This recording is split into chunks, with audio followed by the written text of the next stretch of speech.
but then you give Estevao the opportunity, by the way. And this is the problem at Chelsea Football Club. If you give these guys an opportunity to turn up and really showcase how good they are, they will take their chance. And Estevao, 18 years old, absolutely lit up a performance today. And when you perform like that, it's difficult to leave them out in the next game.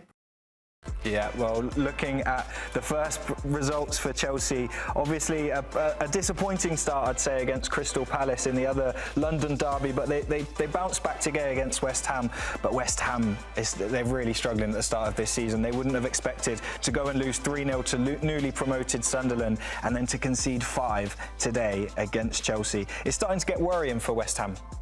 There's no doubt it's getting worrying for West Ham when you concede 5 goals like that in the fashion they did do, especially after a poor performance against Sunderland. I mean, this was awful again. It started off positively and we thought they had a couple of goals, only the offside rule ruling out Fulkrug's goal. But I do think West Ham are under a bit of pressure now, and I do think that Graham Potter's really on the hot seat. So early on in the season, when you see a performance like that, especially with a new goalkeeper coming into your team, sort of lacklustre defensively, right? I mean, Chelsea opened them up a number of times, and set plays seemed to be the key for the Blues, especially in that second half, getting their goals.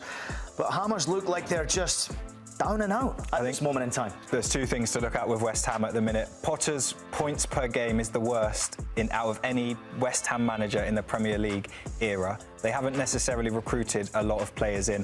When do you think that the pressure will start to build on West Ham and Potter? Because they're not known to panic like other teams, but it's not looking good. Well, he's the first West Ham manager in Premier League history to fail to get to double figures for points in his first 10 home games.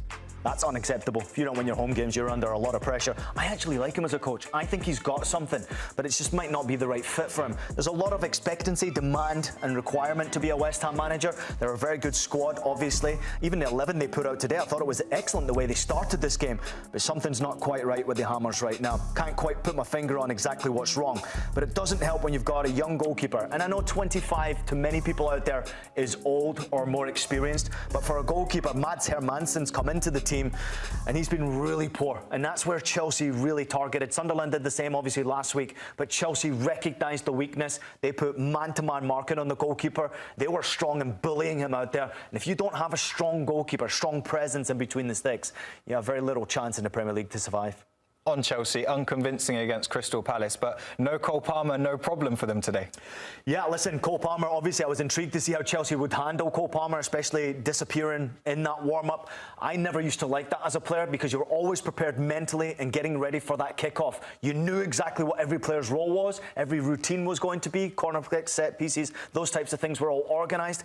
And I do think that taking a player out there just before kick-off is always interesting. Hope he's okay, doesn't seem like it's too bad. Smart move by him. But then you give Estevao the opportunity, by the way. And this is the problem at Chelsea Football Club. If you give these guys an opportunity to turn up and really showcase how good they are, they will take their chance. And Estevao, 18 years old, absolutely lit up a performance today.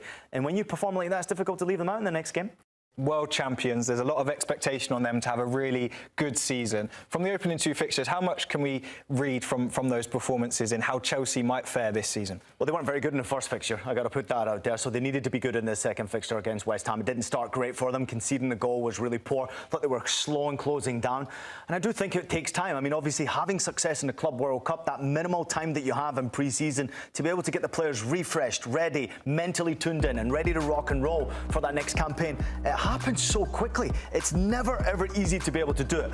But look at the weapons they've got here. Yes, it's stacked. This is ridiculous. I think that they'll be most impressed with today is the variety in goal score. Obviously, Liam Delap got his start, but there's goals coming from different positions for Chelsea, which if you're going to have a good campaign, if you haven't got a 9 who's going to score every week, like, say, an Erling Haaland, you need people chipping in from different positions with the goals, don't you? Yeah, massively. And I think, obviously, Estevao, when he's thinking he's sitting on the bench there, starting the game is quite incredible to see that type of a performance. I thought João Pedro was excellent once again. How great has he been, though? Obviously, going during the Club World Cup, having the type of performance that he did do in the World Cup, and then obviously competing against Estevao, and then now he's playing alongside him, to be able to have that type of chemistry so quickly. And then, of course, Pedro Neto, someone who we don't speak about enough for the quality he brings to the Blues. Very dangerous player. Would have loved to have seen a little bit more from Liam Delap. He had a couple of opportunities, snapshot chances that maybe could have ended up in the back of the net. Would have wanted to have seen a little bit more from him. But I do think Chelsea are under this manager, under Maresca. I think they're just doing so well. They're going in the right direction. They're trending in a direction where no one's talking about Chelsea being a Premier League champion. No one's really mentioning it. But if you look at the squad, the names on the back of the jerseys, how young they are and how much they're heading into their prime, Chelsea are a dangerous team. For all of those teams who are fighting for the Championship now, your Liverpools, your Arsenals, your Cities, none of them will be looking forward to playing against this Chelsea team. Dangerous side. Yeah, dangerous side. For a player like Liam Delap, obviously didn't quite break through at Manchester City. He goes and is a main man somewhere else, and now he joins Chelsea, and being a Chelsea number 9 comes with a lot of expectation, it comes with a lot of pressure. Do they need a number 9 who's going to lead them week in, week out and score goals?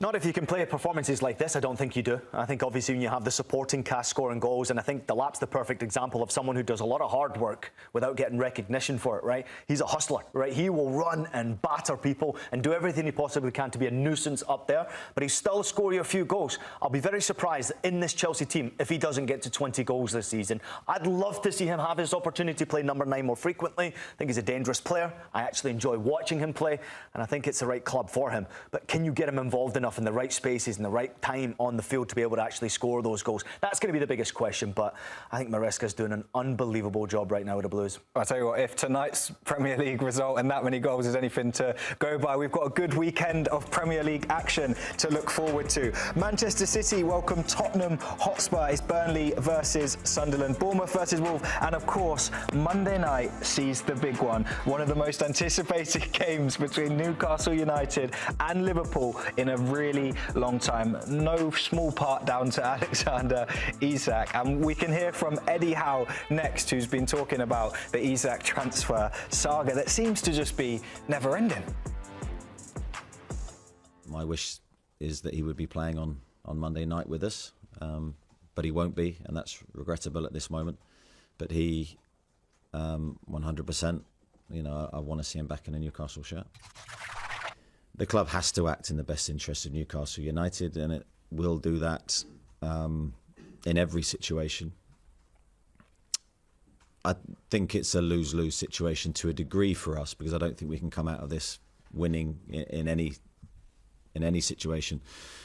And that's why I've said all summer it's a difficult situation for the club to manage. We love Alex in the sense of what he's done for the football club since he's been here, what he's contributed, what he's given, how professional he's been. And this has just been an unfortunate few months that it looks like it's coming to an end. Well, it will come to an end pretty quickly, and then we can focus on the football again.